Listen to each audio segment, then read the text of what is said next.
For example, a realist would argue that it was foolish for NATO to march up to Russia's borders because the Russians would view that as a threat, which of course they did because the Russians were thinking in very realist terms. But many people in the West believed, foolishly I would add, that we're the good guys and the Russians would understand that NATO was not a threat and that it was a noble mission on our part to bring Ukraine and other East European states into NATO. Of course, the Russians didn't see it that way. They saw it more in terms of realpolitik.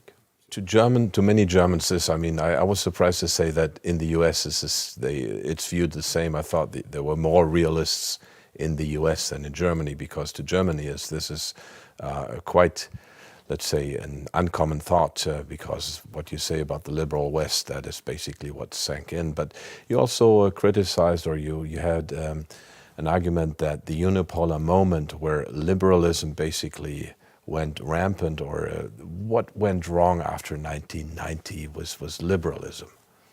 My argument is that realism is a theory that applies to great powers. It's all about great power politics.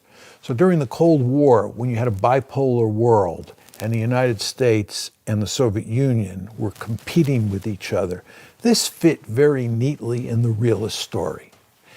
What happened was the Soviet Union went away and we moved into a unipolar moment, right? This was unipolarity. And it ran from roughly 1990 to 2017. And during the unipolar moment, by definition, there was only one great power, which was the United States. So you didn't have great power competition.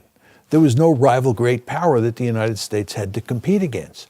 So for the first time in its history, the United States was free to take a holiday from realism and to pursue a liberal foreign policy, which I would call liberal hegemony. And the end result is that the United States behaved in a way that was at odds with basic realpolitik during this unipolar moment. Now, what's happened is that starting in about 2017, we moved out of a unipolar world and into a multipolar world. So now what we have are three great powers in the system: China, Russia, and the United States. And in effect, great power competition is back on the table. Realism is alive and well. And I would add that probably over the course of the next few decades, you will see the appearance of more realists in Germany than has been the case during the unipolar moment. I like to say that during the unipolar moment, Germany was a realist-free zone. There were hardly any realists in Germany. And I would like to see that.